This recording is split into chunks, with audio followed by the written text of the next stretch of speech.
If you're an advocate for mental and emotional well-being, passionate about your people and building strong relationships at home or in the workplace, or simply curious about how we can all become more resilient in a world that's constantly throwing challenges our way, then you guys are going to absolutely love this episode. So for those that don't know, I'm Laura, founder and managing director at Fresh Perspective Resourcing, a recruitment partner. Yes, recruitment, but don't run off. Please stay and listen. That helps businesses genuinely grow their businesses, build stronger teams, and create workplaces where humans feel valued, encouraged, and understood. Today, we're diving into resilience, emotional strength, and the power of understanding behaviour, topics that matter massively to us at Fresh Perspective, because whether you're a child, parent, leader, or team member, etc., everyone faces tough moments, and everyone benefits from feeling supported.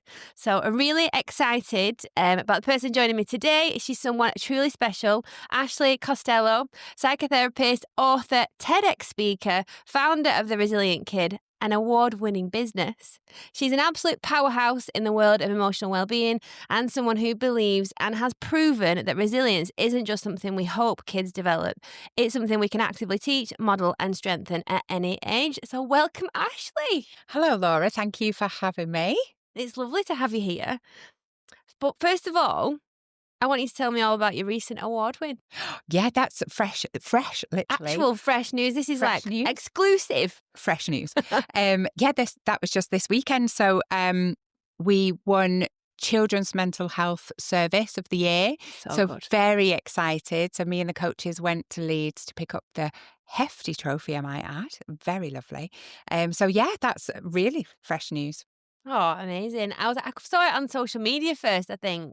And then you told me about it last week and I was absolutely delighted. So we had to mention it because it's a big deal, not just any award. That's a fantastic accolade. Thank you. I saw that you've been celebrating with champagne. Yes. Of course, it would be rude not to.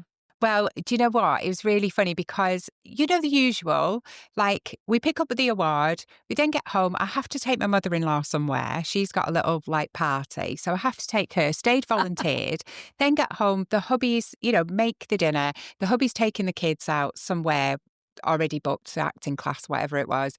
And I sat at home and I was like, hold on a minute, how does this happen? Like I'm an award-winning entrepreneur and now I'm sat at home. But stark contrast. Very stark contrast. But do you know what? It's real life, isn't it? It's real life. It is real life, yeah. And it's what is it? Instagram versus reality. Yeah. Absolutely. All glammed up, receiving awards, and then back home to ferry the kids around. Yeah, ferry the kids around. Hopefully you stayed glammed. Well, I didn't. I got in my PJs and then cracked open something fizzy, which was really lovely. Love that. Yeah, that's exactly what I would do. Get in, take my bra off, take my shoes off, drink champagne. But thanks so much for joining us today. I really appreciate you coming in. And I'm excited to talk about resilience. I think it's really important for everybody. It has, I think, sometimes become a buzzword over recent years, but I don't think people really know, not all people really know what it is, where it comes from and how we build it and how vital it actually is. I talk about it in my interviews, in all the interviews I'm in here when I'm hiring for Fresh. I always ask questions around resilience because it's really important to hire people with it or to know where people are on that journey so we know where we can help support them. But you built resilient people. It is something that supports both families and corporate clients as well, which I think is fab. How did the concepts come about? I think from being quite young, I always wanted to do this kind of thing. I always wanted to be a psychotherapist. And we'd gone through a bit of a family upheaval. So my dad had a nervous breakdown when I was about 16. And my sister, I know you've got a lovely sister too, but my sister's 10 years younger than me. And my dad, had all the help that he needed, thank God.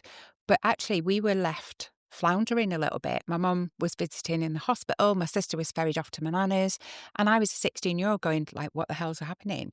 And from then on, I just vowed that I wanted to be kind of that person that teen needed at the time. And so started to look at various different like avenues. I worked for Marks and Spencers. I used to run their like customer complaints. Brilliant. If you're ever complaining to M&S, ask for the earth, they'll give it you. Oh, good And tip. yeah, I'll write various that down. different like roles that I had in companies all around kind of psychology of the workplace, and around a lot of it came down to resilience. And then in 2019 I did the TEDx talk, and when I did that, it was around, okay, you've got 10 minutes to talk about something. What should you talk about? And for me, it was, right, where does this all start when, it all hits the fan? And actually, it's at school. And I thought, the education system is absolutely broken. Like, it really is. And so it was just really, the talk was about that and how can we fix it? And there was a line in there, and it wasn't a throwaway line, but it was about, we should be teaching resilience rather than, we don't need to know when the Battle of Hastings is. We can Google that in 0.5 seconds. So why not teach real life things, skills that are going to help these kids come into the workplace, go to university, whatever they choose to be.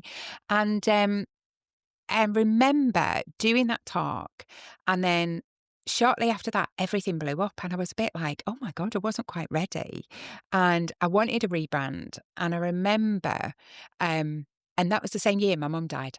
And I'd pretty much was very stoic about it. I knew it was happening. I'd said all my goodbyes. We'd done lots before she died. I was very, very lucky to have that time with her, but I didn't give myself a chance to grieve. And I remember driving to meet a mate who was going to rebrand the company. And I cried all the way from like Cheshire to Wrexham. Oh, wow. And I thought, God, this is the first day, and as a therapist, this is the first day I've really like grieved. And I'd messaged and said, listen, I don't think I'm up for this. Like, and because they're a mate, they just said, come for a coffee, come for a hug. Don't matter about anything else. So we did. And as I was driving, the word resilient kids came into my head, and I thought, that's what I'm going to have. I'm going to have resilient kids. And that just catapulted into kind of resilient teens and resilient people, because I've always kept that corporate arm, worked with a lot of companies who want to know how to make their workforce more resilient. So the kind of resilient kid, which I'm kind of then become known as, is just one arm really. So yeah, I'm really lucky that life brought me to this. Oh, I love that. Not necessarily parts of the journey. Like that's, that must be really difficult about your dad and your mum, and whilst you were, on the, your business journey and into a rebrand. So what you said you always wanted to be a psychotherapist, was that before or after your dad's situation? I always wanted to do psychology I can remember being about 14 and hearing this word and knowing and understanding that was the study of the brain. And I wasn't quite sure what it meant, but I thought I want a bit of that, because it was something completely different from school, because they don't teach it in school. And I just thought, I really want to do that. Then when it happened with my dad, I thought, oh, this is where I can use this. Yeah, absolutely. And it actually happened a few years later, but by that, like, my dad had another breakdown, but by that point I was qualified, knew exactly what to do. We were on high alert. We could see it coming, and we just handled it as a family so differently. And, thank God he's been fine ever since. But I think it was partly due to how we handled it as well. Yeah, no, absolutely. And that's amazing that you were able to help in that way the second time around. And is that how because obviously you were tuned into it then, so you knew what the signs were. It had already happened once before, but obviously you were qualified and you were ready for it. Is that kind of where the resilient kid came in, and is that where it becomes so important and vital at that young age? Because you're not just supporting the kids, you're supporting the parents as well. So you're teaching them all, I suppose, through the process, what to look out for. Yeah, absolutely. I mean, I'm from Manchester, so we say our kid all the time. It's very Gallagher Brothers reference there. But, we would say our kid, meaning your cousin, your sister. It doesn't matter, a member of your family, that's what you say. And Right, so okay. it kind of came from, I wanted kids to be resilient. I wanted to be resilient, and just that kind of Manchester humour as well. Oh, well, I really appreciate you explaining that, because, I would have just assumed that it all started with children because of the word kids. Yeah, but my first experience was corporate. So, yeah, just Oh, lucky that I've had all that experience, really. yeah, no, that's amazing. Yeah, and I love that. I love resilient people. I just think that the term, it just encapsulates everything, everybody, everywhere, in every Mm. situation. Um, and then so working in recruitment, as you know, that's what we do, can be emotionally stressful as well. I I always say I've developed skin like rhino hide. Because people feel, recruiters not always looked on positively. The reputation of the industry does and can leave a lot to be desired. Um, and over the years, people are rude, clients are rude, candidates have been rude, people are just not very nice at events. And you do start to develop a thick skin, but that is essentially, it's resilience, isn't it? The armor that you build to help you deal with challenging situations.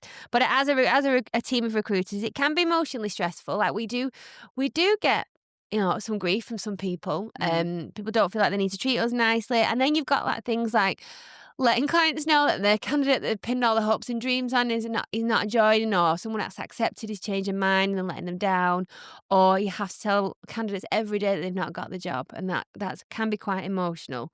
So navigating tricky people situations is something we do all the time. So resilience and building resilience has become essential.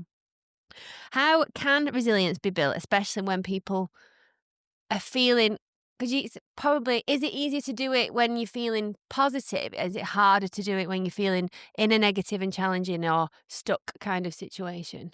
Well, I think in recruitment specifically, you're dealing with hope, aren't you? You're dealing with disappointment, the pressure, and I it's a love that. lot of human emotion. And so when people feel stuck or deflated, that's understandable. It's a natural human emotions that you're running through. And some of them, I imagine, your recruiters or your clients or the candidates are going through a myriad of them at the same time, Yeah. if they've got pinned their hopes on a job, things like that.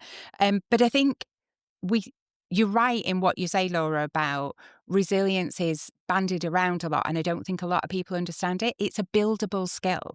It's made up of components, and I'm sure we'll come on to talk about them in a little while. But those components are buildable. But what we do know is our physical and mental health really struggle if we haven't, if we're not reaching some of those components. So I think there's kind of, I was thinking about our podcast on the drive here today, and I want your listeners to get as much takeaway message as they can. And so I was thinking, okay, let's have a look. What's in that buildable set?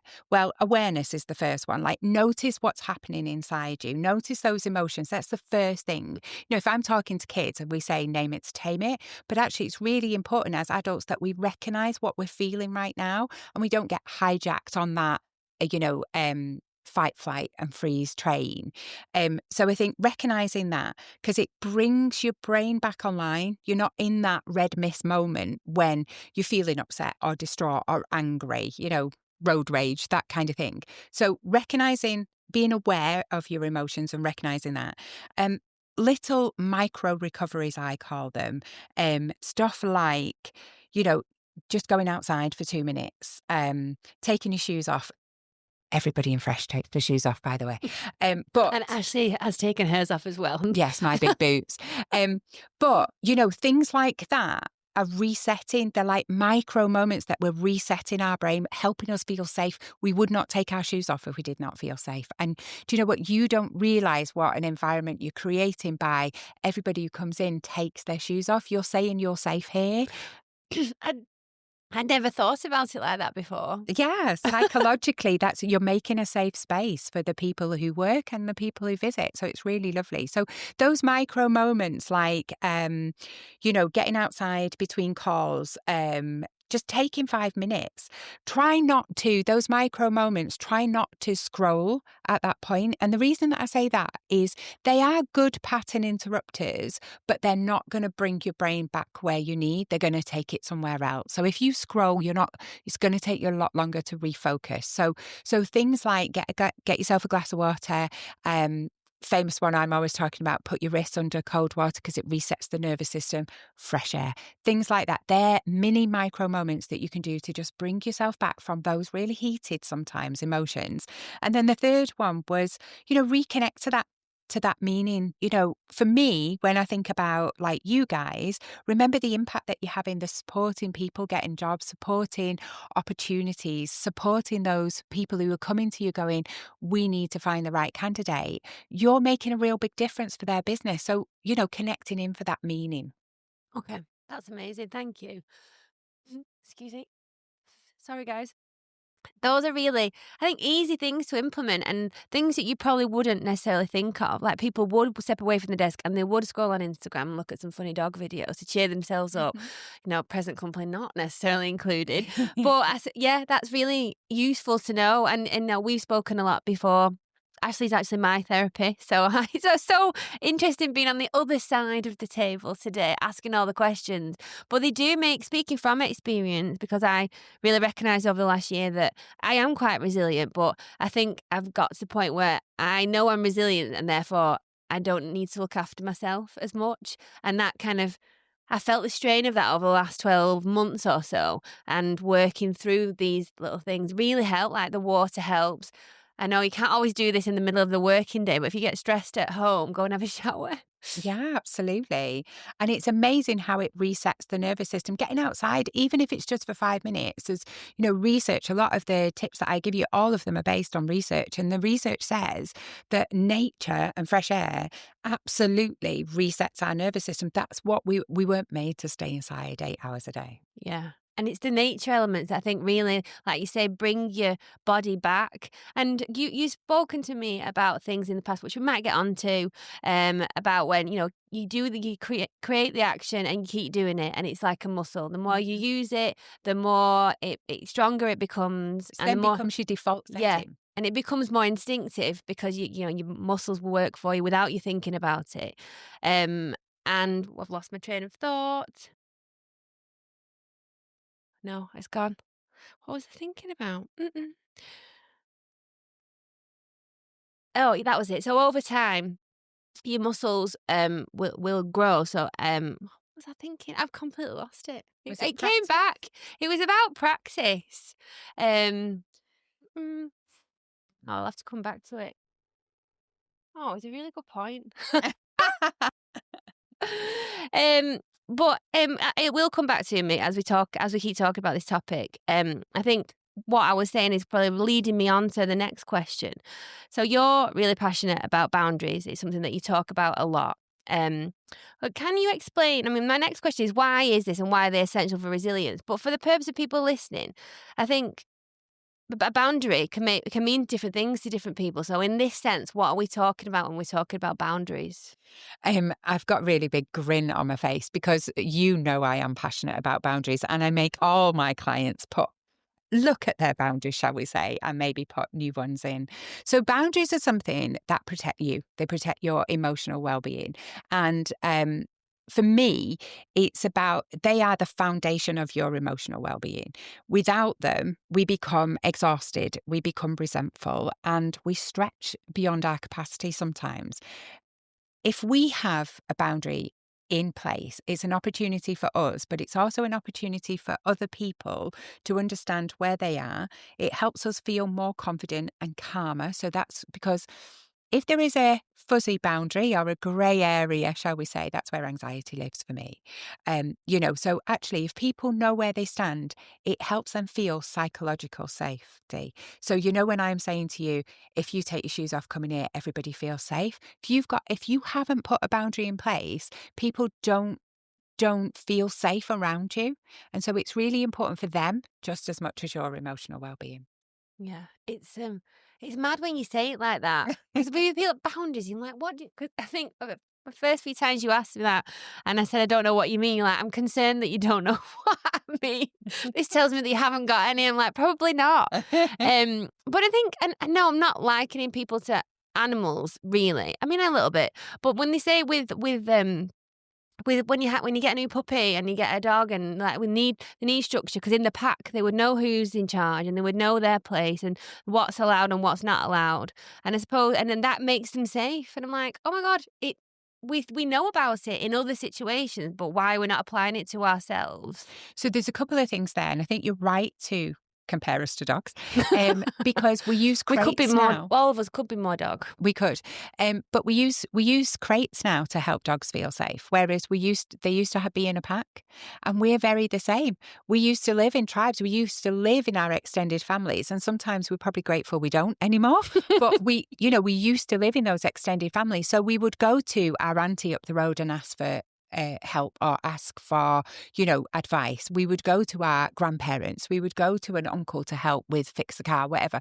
We used to live in a society where we had a lot of people, a lot of connections around us. And that's, connection is one of the components of resilience. And we don't have that anymore. And so it's really important that we understand what those boundaries are. I have actually come up with a little list for you, the kind of boundaries, because I know you really struggled with this at the beginning. So I thought, okay, how do we do this where it's clear for the listeners, but actually what's the benefit of them? So it's, for me, it's around clarity in relationship. So you know where you stand. If you're late to our appointment, that won't run over. That's not because I'm mean. That's because you need to understand that my time is precious. And that's not me being pedantic or precious. It is that my time, if I'm giving you half an hour over your allotted time because you didn't show up on time, what happens to that client after you? Are they not as important? Yeah. And it makes me feel calmer, because I know if I'm late, it's okay, because I've got that time slot and I'm just using it in a different way. So I've got Absolutely. some of it I'm not there for, but and the rest of it I am, but I'm not stressing thinking I'm going to be late. It's really bad for Ashley. Like I think about this when I'm going for my sports massage and chiropractic appointments. I'm like, it's fine, because it just means I've got less time there, because I don't expect it to run over and every other person after me be late. But it means I'm not stressing about the fact that I am late. I just know that I'm using the time differently. So it does make me feel safe. Yeah, it does. It's weird. But also as well, I think the biggest thing for me about boundaries, apart from really helps with your relationships around you, is that it builds that sense of self, like who we are in relation to the world. So that boundary, I know that this is, and for instance, I'll give you an example. I know I've got certain non-negotiables, and those they don't move for me. So actually that then part makes up part of me of what my values are. Like I won't put up with people being anti-racist, things like that. I've got no tolerance for it. So actually it's a really easy win for me, because if I'm sat next to somebody who is racist, not only will I call them out, but I'll move. Yeah. So it builds your own identity. It helps create that sense of self, I think. Yeah. As well as sense of safety, obviously. And are there any other in your list for people to look So, at? I know that I always say this to you, don't I? That no is really powerful, but sometimes That's my next question. I know that you believe the most powerful boundary is no. I added that in. Excellent. Did you? Brilliant. How does Rachel know this about me? So what I would say is, no is really important, right? It's really, really important. Whether you are talking to your dogs, your kids, your co-workers, it doesn't matter. It's really, really important. So I've come up with a little list for you, little scripts that you can use. So this is the good stuff, guys. Listen up. Pin your ears back. So you can always deliver no with warmth and clarity. You never have to be mean saying no, ever, ever, ever. That's our perception, and it's why we don't say it. And actually, sometimes we think, we're going to make them feel uncomfortable. It's not about them. Yeah, 100%. You think if I just say no, it's going to be really awkward and it's going to be negative and it's not going to be received. Well, those are all immediately all negative. It's the way it's delivered. Thoughts, yeah. It's the way it's delivered. So the kind no, okay? So don't just be like, no. No. Don't just Okay. go, no. Right. So Okay. this is the kind no. So there's various different scenarios, but I've got like 4 that I've kind of pulled out for you that you can use in the workplace. Okay. So this is if, will you make me a drink, Laura?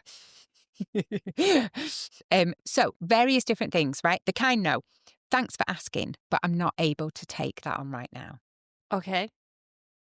Nothing else. Don't say anything else. Leave it there. Or I sometimes go, oh, thanks for that. I just haven't got capacity. And actually, when you say capacity, it clicks into that other human being going, oh, we all feel that sometimes. And so they don't usually push. Okay. Yeah. Yeah. When you're prioritizing, so that no, you're going to be, I can do that, but I need to shift something else. So what would you like me to prioritize? Ooh. Yeah. And that's a really good one because, often, and this often comes with like bosses do this. They go, oh, can you just do that? And you go, well, I can. So they go, yay. And then you go, however, I've got this. Which one do you want to prioritize? And then that's back into their control and they understand you can't take it on as well. So it's really important that we do that one. Yeah. And I noticed this here at Fresh. So I'll ask someone to do something. And I'm like, yeah, I'll do it. I'm like, great. And then I'll ask them about the previous thing I asked them to do. Like, oh, I didn't do it because I did that. I'm like, oh, I wasn't clear. But also they Yes. didn't ask. So it's about that communication, isn't it? Yeah. So as a boss, you could say, I've got this. Have you got time to do it now? Or when can you do it? Because they might say to you, I haven't got time to do it right now, but I can do it tomorrow morning. Is that a good fit? And you go, oh yeah, that works out perfectly. Or no, do you know what? I need it done this afternoon. What have you got on now? So either you're asking them to shift or I tell you what, I'll do it. Because I need it out by tomorrow. So it's around that communication around those. But again, how lovely if you open that communication because you're both very clear then on boundaries. Yeah. I definitely need to teach Pete this one. So Pete's my husband for the listeners that don't know.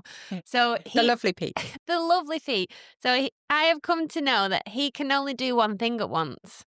And that's fine. Mostly, but yeah, okay. So I'll ask him to do something, and then I'm a million miles an hour. All the tabs are open in my brain, and then I'll ask him to do something else. He's like, right, okay. And then I don't know. It took me ages to realize that. Then he stops doing what he was doing to do the new thing, and then I'm like, oh, you done that? He's like, no, I'm doing this. So now I have to write things down, and then only ask him one at a time, or I need to message it to him in a list, and then he knows that there are other things that I would like him to do. Makes it sound like a right taskmaster at home. But then it's just a way that, so I know that now about him. And he's now started to say, well, I'm doing this. What, do you want me to stop doing this and do that? Or I'm like, no, do that. Definitely. This is just next. He's like, right. So that's brilliant because you starting to understand each other's kind of communication and your style of communication. So that's really good. But the other thing is, and I kind of secretly, I don't know if you heard me, but I whispered, that's boys. So because boys only do one thing at once, and I'm going to be honest, right, controversially, boys and girls are very different in their brains, right? The female brain and the male brain are very, very different. But one thing that we do need to be learning from the male brain is to only do one thing at once. We have been programmed as women to do lots of things at the same time. And we pride ourselves on multitasking. It's a con. Don't do it. It causes anxiety, overwhelm. We should only ever really be focusing on one thing at once. And so boys just aren't programmed for that. And that's a good thing as far as I'm concerned. We as girls take on far too much and try to do far too much at the same time. It's not good for our brain. It is only structured really to do one thing at once. So that tabs open thing, start to close them down. Write your list, go to the top, do it from the top down. I do think I've learned a little bit from Pete about this because I've noticed that I try to do a lot of things simultaneously, but I catch myself doing it now and I'm like, no, stop doing this. Go back to what you were originally doing it. Let's finish that. And I talk to myself and I write it down on a post-it note and I write the next thing I wanted to do and the thing after that and the thing after that down. Brilliant. Then I'm like, I'm going to come to those next. Yes. So I look at Pete and he's just he's at peace a lot of the time because he's very present in the moment. He doesn't worry about what's been. He doesn't worry about what's could potentially come up. He's just going about his business one thing at a time. I'm like, wow, this sounds lovely. Yeah, I'd love to be in that world. And actually, that's exactly what it is, because he's in the moment. He isn't worrying about tomorrow. He isn't worrying about yesterday. So he's in that moment. And that is where we find true connection, and that's where we find peace, Yeah. really. I've Peaceful got people. 2 more. Do you Okay. want some more? Yeah, yes. So that Please was give us all the tips. that was the prioritization Okay. no. So then the redirect. So this is quite a good one. This is not to throw your coworker under the bus, by the way, but Like caveat. yeah. However, but just in case the fresh team are listening. However, this is a really good one. So if you become known in your workplace as really good and you'll get the job done. Like, I don't know about you, Laura, but I am one of those people. My mother-in-law, she's got 4 kids. She gives me all the jobs because I'll get the shit done. Do you know what I mean? That's Yep. just where it comes to. So redirecting that for those people. So for instance, can you do this for me? You go, I'm not the best person for this, but try your son. No, I'm not the best person for this, but try Emily or try Rachel. Do you know what I mean? Because what happens is, because you become known as the person who gets it done, you're not necessarily the best fit and you might not have the capacity. So go, I'm not the best person for this. Rachel in marketing is. Right. Okay. Do you know what? I did do this recently. Well. So we supported Pendleside Hospice through the Freshies this year. I was seeing the big check in the office when it came. Oh, yeah. You can't miss the massive check. And they entered us into their Corporate Challenge Awards because of the donation that we made. So we went along, and then afterwards they're like, oh, they do Strictly Come Dancing every year with people from the community, not celebs. Local celebs with actual dance partners. So she was trying to get me to sign up for next year. And I was like, this is amazing. Thanks so much for asking. Honestly, it's like I listened to you. I'm not the best person for this. And I volunteered Vicky. And now she's Brilliant. doing it. Oh, amazing. Amazing. Yeah, so next, awesome. She'll be paired up with a dancer and she'll be doing Strictly Come Dancing. That is just fab. And that is the redirect, in a perfect example. So last one of this is like the protective no. And this is really important. So I really appreciate you thinking of me. I'm going to say no so that I can, honour my current workload, or I can crack on with what I've already got on. It's really important, because what you're doing is you're kind of disarming them, saying, I really appreciate. And it's not to say that they won't come back to you, with something else. So I appreciate you've thought of me. However, I just can't take it on right now. So and what you're doing for me, saying no isn't rude, it's responsible. We all have a responsibility to put our boundaries in and say and use those no's, because that's what's going to help build that long-term resilience. You can't have resilience if you're letting people run roughshod over your boundaries all the time, because you will be physically and mentally exhausted. Yeah, well, because if you're doing everything all the time for everybody and not honouring yourself, then you aren't going to be able to take those moments out to calm, to de-stress, to take a few steps back, to go a few steps forward. You're just going to be constantly on and on and on that hamster wheel. So I think it is, and I think they're all really useful in work and out of work. And like the protective one, really kind of a lot of things were coming up for me then when you were talking about it. And I think what it might be useful to some people listening is when you're running your business and people want to work with you, but you don't get that, your gut is saying this is not the right fit. We shouldn't be working with this customer. But you don't want to be like, no, sod off. I don't want to work with you, because that's not nice. And you don't want them telling other people that. But equally, you're like, I don't want to take this on. It's not the right fit for us from a work perspective, or the personality, cultural fit is off. So that, thanks for thinking of us. But I'm going to say no, and then, and then explain why. It's just a really simple way, but it's, when we were doing the difficult conversation training for HR, and they're like, you use the line, we've noticed that. And I'm like, oh my God, it's so simple. Yeah. Instead of you've done this, but I've noticed that this hasn't happened. It's such a nicer way of saying it, but I would never have thought about it. And like, wow, it's simple and effective. And that's what these are. Yeah, and it is about keeping it simple. Don't go into a big long explanation. Just go, I haven't got capacity. You don't have to tell them what you're doing. Yeah. Or do you know what we haven't got I will often say that because, I'm very lucky I'm in a position where I can pick and choose clients. And so I will say, I haven't got capacity at the moment. I'm really sorry. Now I might pass them over to one of the coaches if it's, a kid or a teen or, a colleague. But I think listening to that inner voice of actually this might not be a good fit is really giving them an opportunity to find the right fit as well with Yeah, somebody it's else. it's feedback, isn't it? It's like, okay, Yeah. thanks, I appreciate that. And then might look at why it's not a right fit and find someone slightly differently. So it's not just it's a helpful it's helpful for everybody all round. And then for me, it really resonated with social plans. Like I do say yes to everything. And then I always feel bad and it's always like, oh, I'm too tired to go, but I should go. It's always like I should go. Mm. Should do this and I should do that. And I'm letting this person down. Not thinking about myself. So I think the protective one really stood out for me when in social plans. Like I really appreciate people asking me, but sometimes I just don't want to or can't go. I know, it's also okay to change your mind. I think definitely over this next, festive period where we we feel like we've got to see family, we've got to do this, that, and the other, and we're being pulled from pillar to post. See him in January. It's I not. know It's not it's rocket the world science. doesn't just fall off a cliff Yeah, on Boxing Day.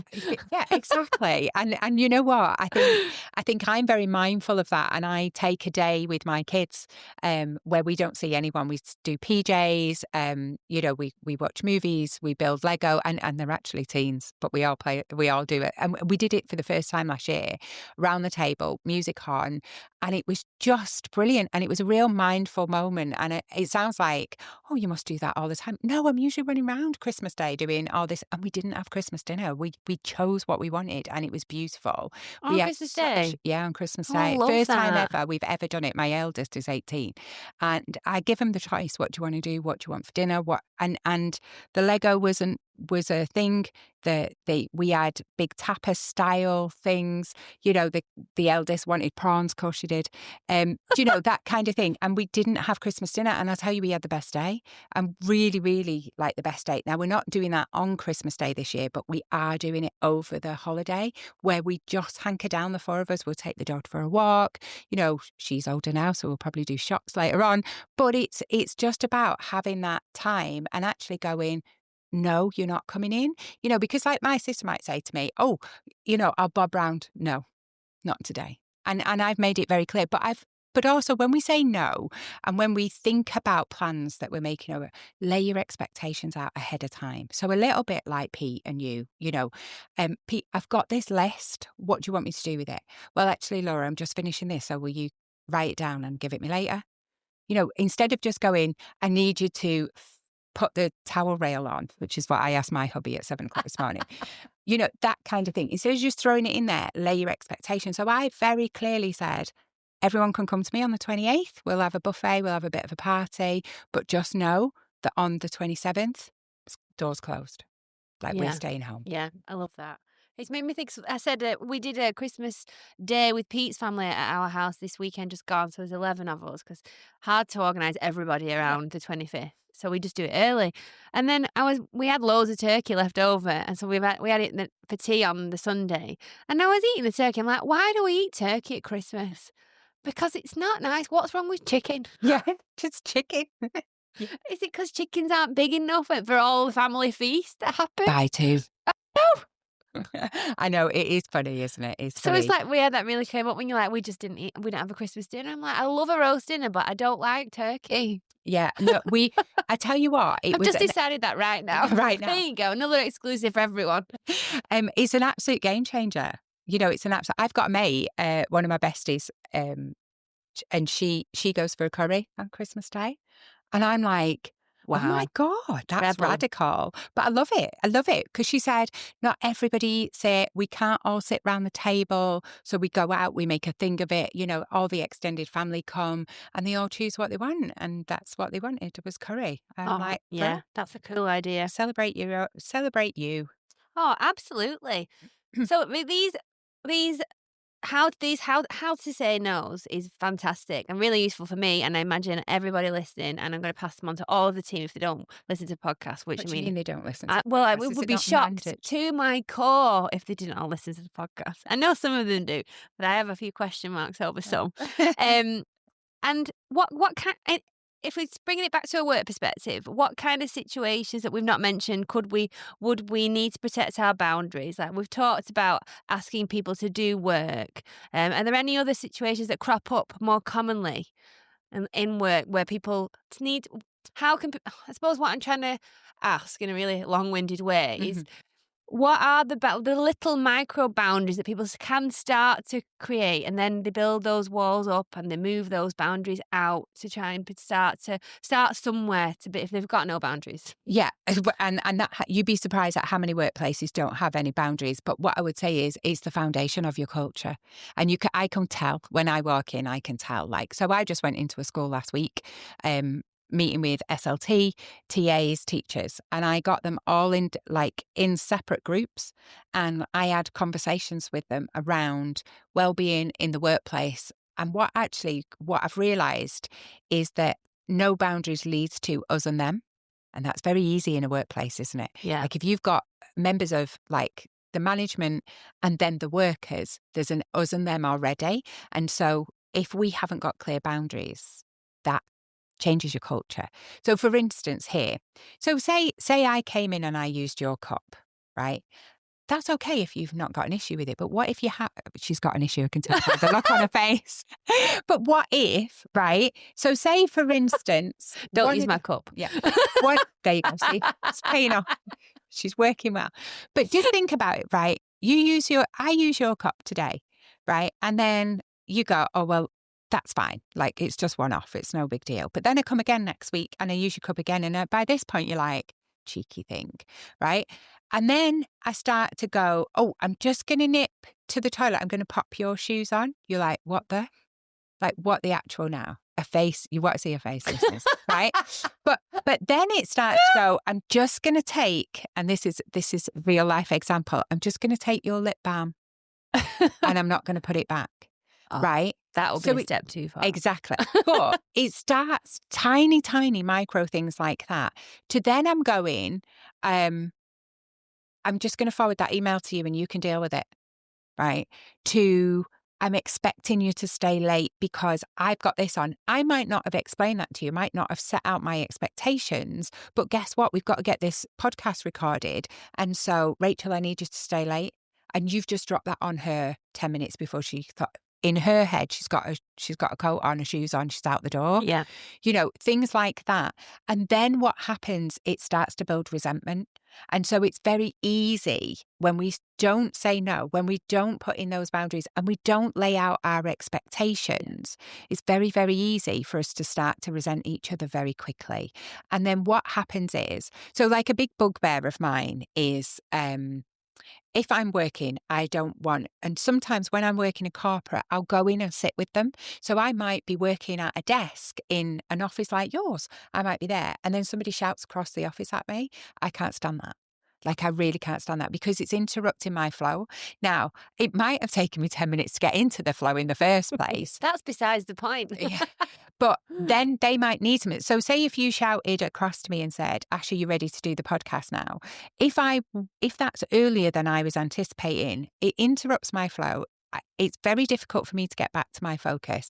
I might then drop a ball on something. So you can see how very easy it is to interrupt people. Whereas actually, very simple. Laura, I'll tell you what, I know we're recording the podcast at 10:30. I'm just going to crack on with these emails. I'll catch you in the recording room.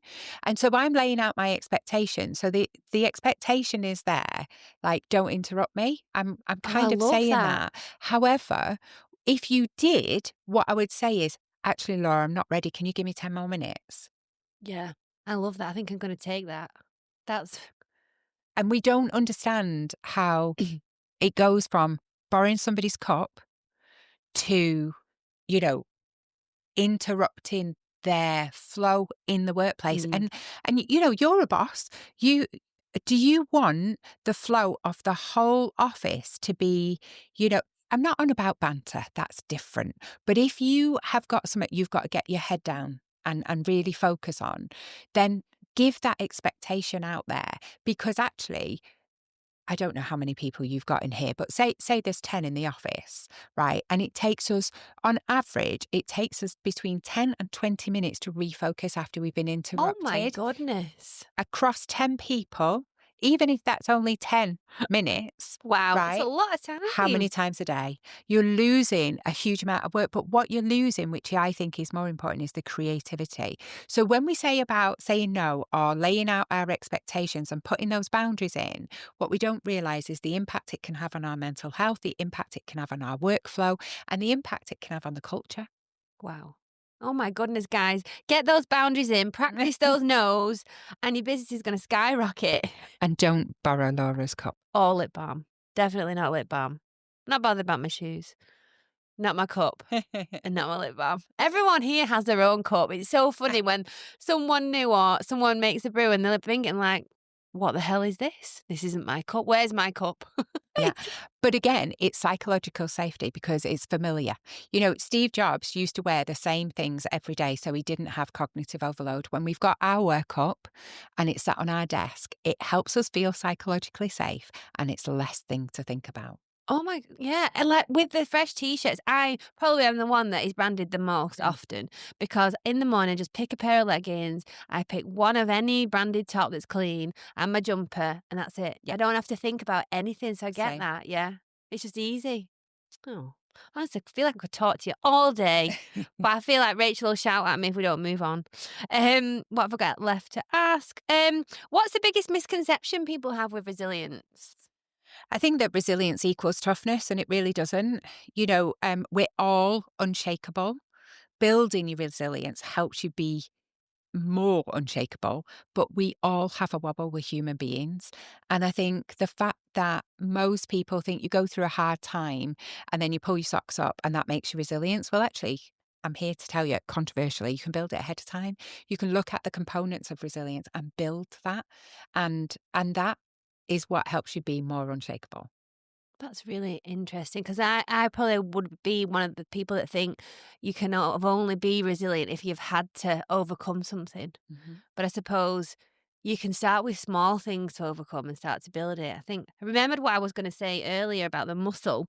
What prompted me when you say that doing these things over time is like a muscle, it strengthens. And I think when you go to the gym, and you go and you lift weights and you tear your muscles, and that's why you get a little bit sore. And then you're supposed to drink water and eat protein and stretch, and then they rebuild bigger and stronger. But by going out for those micro moments that we talked about earlier and keep doing it, you almost give that's your rest and your protein. So Mhm. to take yourself away, reset, and then come back, and then you can slowly build that over time, and then it will be more of a subconscious thing that you start to do. I knew I'd remember at some point. Yay. There No, we I think go. that's a really good example, to be honest. And I think it is about, building it, and it is about noticing. It's not about just powering through. I think that's the thing that we hear the It's a most, of just misconception, power isn't it? Yeah, through. another Yeah. one. And we shouldn't be powering through. We should take note. We absolutely should. I'm loving this topic. And I suppose all of these things, so the building of the resilience, the eradicating the misconceptions, the boundaries, and dealing with, standing up for yourself, all builds into confidence, which is huge in people, whether it's children, adults. How do you? Is there anything additional to what we've spoken about that you would suggest how people can find this spark again, or get their confidence back if it's taken a hit or they're at a particular low point? So yeah, I think there's a couple of things. I think one, have a look at your resilience. So if I quickly run through the components for you, um, responsibility, owning your own choices. I think that's really important, and also not observing everybody else's. So put those boundaries in. Um, Empathy. What's your understanding of yourself and others? Because quite often we go through this world and we don't always empathize. We don't put ourselves in other people's shoes, or we don't give ourselves enough of that empathy. So that's a component of resilience. Um, confidence, which I'll come back to. But confidence is taking those small, brave steps, even when we're anxious. But I'll come back to that in a Okay. sec. That persistence, you because it's hard doesn't mean say you don't have to try. It's still about trying. And we often, and we will naturally in our brain take the easier, safer option. But actually, sometimes the harder option is best in the long run. And, there's not really much that we can fail at. Like if you jump out of a plane without a parachute, well, then you're stupid. But actually jumping out of the parachute might give you so much opportunity to build that, confidence and bravery. Doesn't mean say we can't try, even if we're scared. It's about, not always taking the easy option. I think, I'm trying to think of his names. Is it James Clear from Habits? Like he always says, whatever you're doing, is this going to take me towards or away from what I want? And actually, that doesn't matter if you're sat eating a cream cake or you're jumping out of a plane or you're having a difficult conversation at work. Whatever the outcome you want, is this action that I'm taking right now going to take me towards or away from what I need? Yeah. So that's one. Self-care. I'm massive. Self-care is really important. And this is not having a bubble bath, people. Like this is really looking after yourself. Are you moving? Are you sleeping? Are you eating the right things? And that's not, of course you can have a Macadese if you're hungover. Of course you can have shots if you're out on the works do. However, making sure that you're looking after yourself the next day. If you've got a works do, don't then book in to see Auntie Brenda to take a Christmas present round. Do you know what I mean? Take care of yourself and think about how you're looking after yourself on the daily. So, if you've got an interview tomorrow, don't stay up watching that next episode on Netflix. Look after yourself truly, with your sleep, with your mood, with your movement, however that is, and what you're putting in your body.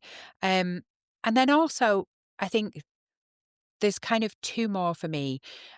Knowing what matters without purpose. And you see a lot of kids now, a lot of teens are coming into the workplace and they're not actually sure. They've not got that spark because they don't know what the purpose is. And that I think is really important. Without purpose, that's why we see a lot of people when they retire, they die really young. Because they've not got a purpose anymore, because they've got nothing It's to so do. important. It is isn't so important. And reconnecting to that purpose in the workplace. What are you doing this for? What am I getting up 5 days a week and coming into the office for? Is it for, am I still making a difference? And if you're not, change jobs. Come and see Laura at Come and recruitment. see us. We can help. Yeah. And then the last one, and I think it's the most important. So for me, the self-care is kind of the foundation. The cornerstone, though, of resilience is connection. We cannot survive without connection. So, those supportive relationships, those belonging, we're supposed to live in tribes. That's why I love the atmosphere here because, you're in a gang, you're all in it together, you're making each other bruise. It's really important that we have that connection. And, it's good for business as well. So I would look at those components of resilience. Do a little rewind, get yourself a pencil and score yourself out of 10 and have a look at which are the low. Any that's below kind of 6, I would be saying you need to specifically look at that area. And then kind of secondly, I think, and I know this is a long-winded way, but I'm really trying to give you the meat here. Yeah, I think this is really good. These are the tips, but they all feed into it, don't they? Yeah, absolutely. Because we know low resilience causes huge physical and mental, ill health. But so if we're looking at someone who has hit a low point, who often lose sight, maybe they've lost their purpose or lost of who they are or what they're capable of, right? So we use two things, evidence. And Laura will laugh at this because I'm always going, where's the evidence?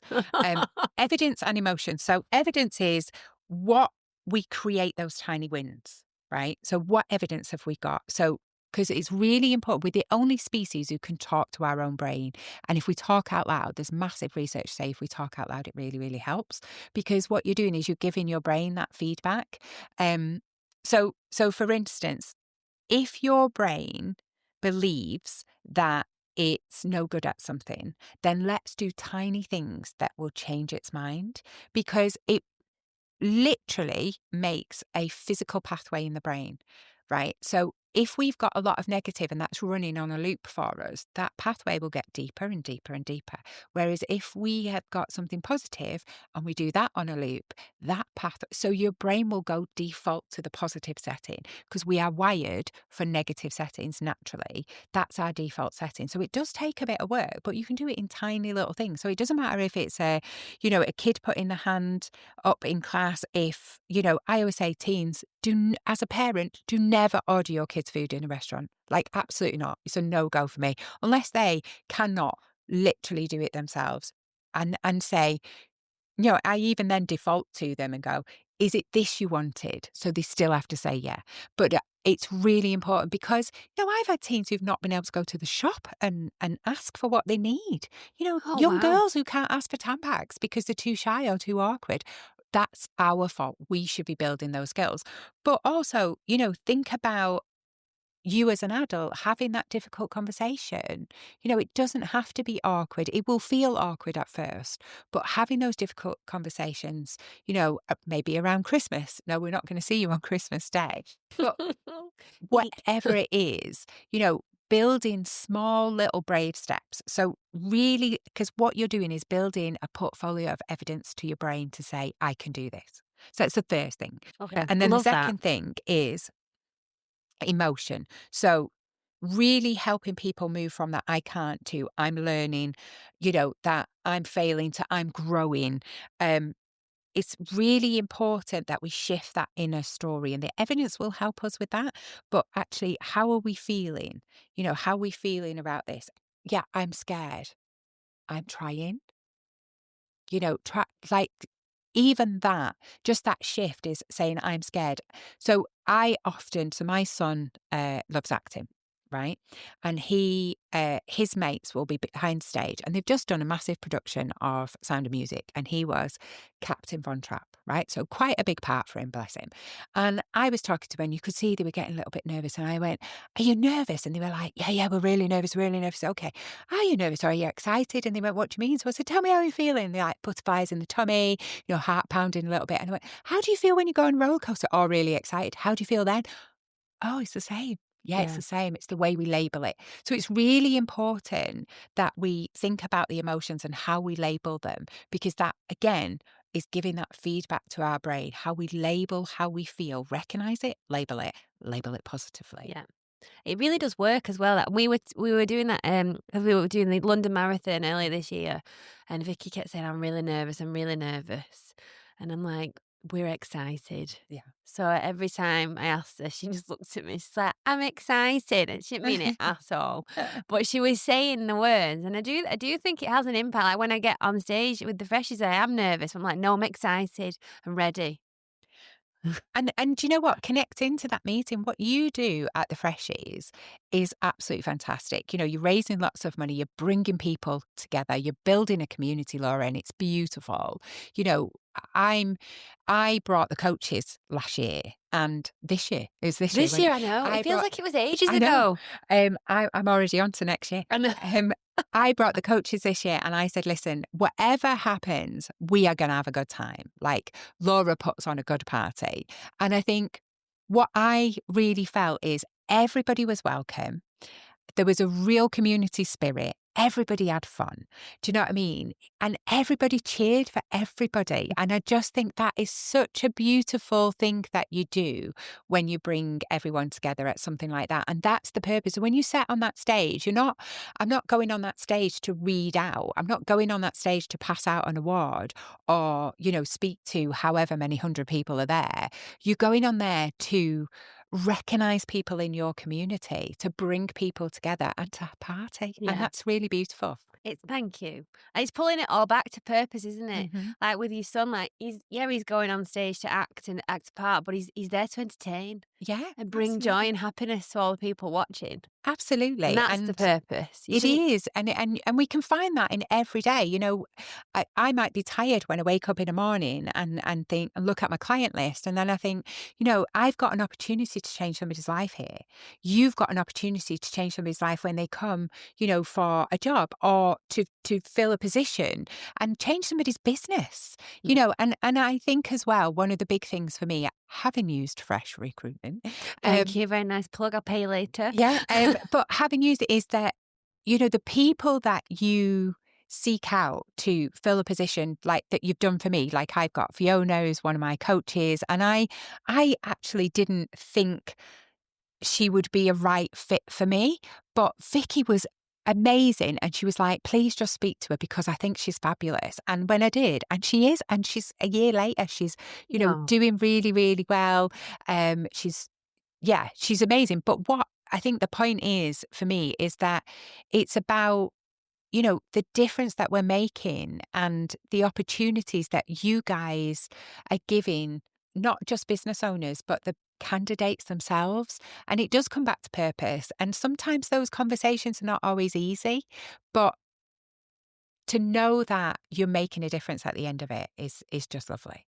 Yeah, it is lovely. And when the team get a bit down, if were busy or they've struggled with some vacancies or they've been let down by candidates who, through no fault of the candidates sometimes, I do a little pep talk and I'm like, right, guys, come on. Remember that these people are not CVs.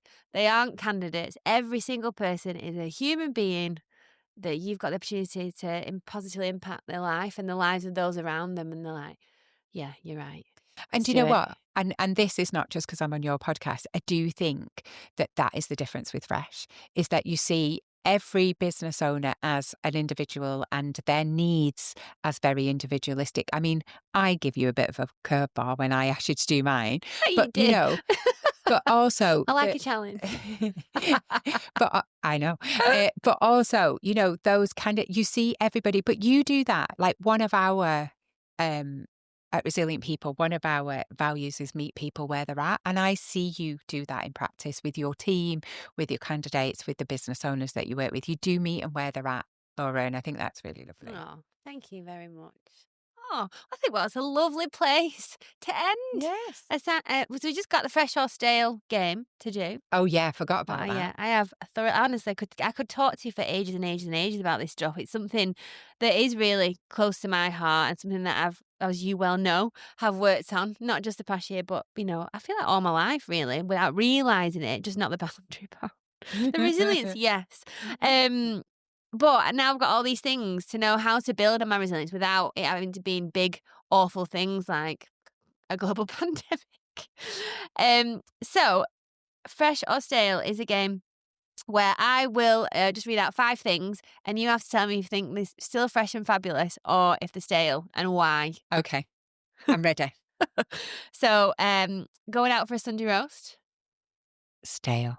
Why? Controversially, I don't like roast dinners other than my own. Oh my goodness. I know. Other than your own, is that what you said? I like my own, but I don't like anybody else's or in a carvery or anything like that. Do you know, I am always disappointed when I have a roast dinner out because I feel like we just do it better myself. Well, I say myself, Pete or my mum. Okay. Supermarket Christmas adverts. Oh, love him. Absolutely love him. I think they're fresh. Every year. I have absolutely piggybacked off John Lewis and Sainsbury's adverts this year for my own socials because they've been brilliant. Oh, really? I was going to ask you what your favourite ones were. And I don't think I've seen any because I've just been deep in Netflix. So I need to go and find them. I'll have a look. So Sainsbury's and John Lewis. Yeah, definitely. Right, okay. Ace.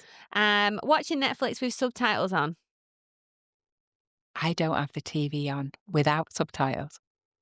Oh my goodness. Yeah, I watch it all the time. All the time. Even my kids do.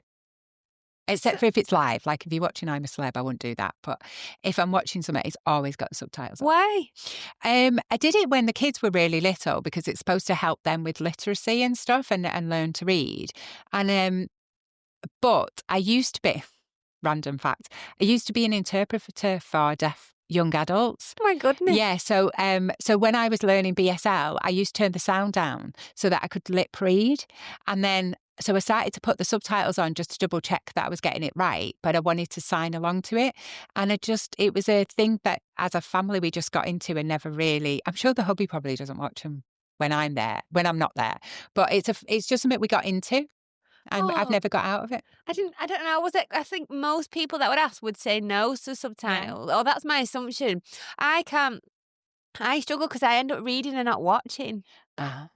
But I was running Vicky, 'cause she sits next to me in the office, through these questions yesterday, and shockingly, she said the same thing. She always has the subtitles on. Yeah. I'm like, why? She said it's because if someone's murmuring in the background, I always know what they've said. Yeah. Yeah. And also, if someone's talking to you on the couch, I know what they've said because I'm reading it. Oh my You know, God. somebody starts talking to Maybe you, I you're should like, try "Oh, it. I don't want to miss that bit." Right, okay, yeah. Well, I'm loving these answers. Cuthbert the caterpillar cake. Stale. May have got this off your Facebook. Oh, really? Yeah, Why no. stale? Yeah, because I'm not a massive chocolate fan of I am chocolate, but not chocolate cake. And birthdays to me are always Victoria Sponge. You know, the normal birthday cake, like not Yeah, the traditional. traditional. And it's really funny because I probably made cakes for my kids when they were younger, and then as they got older and they wanted fancy ones, I was like, not got capacity or inclination to do that. So pass it out to friends, you know, who make cakes and stuff, and said, will you make this for Erin or Finn or whatever? And I asked them, like, do you want chocolate or do you want like vanilla? What do you want? And they've always stuck with birthday cakes because it's comfort, it's psychological safety, it's birthdays. Yeah, because here, Angie makes all the cakes for everyone's birthdays, No. but she always asks what kind of cake they want, and very, very few say chocolate. Yeah. Lemon drizzle, Yeah. almond cake, but a Victoria sponge, very Winner. popular. Underestimated. Underrated, I think. Yeah, Victoria Sponge. undervalued. And then finally, Crocs and socks. She can see my face now. So I very controversially hate Crocs, can't stand them. Same. Right, really don't like them. So with socks, that's even worse. But we've got You were just offended. I am.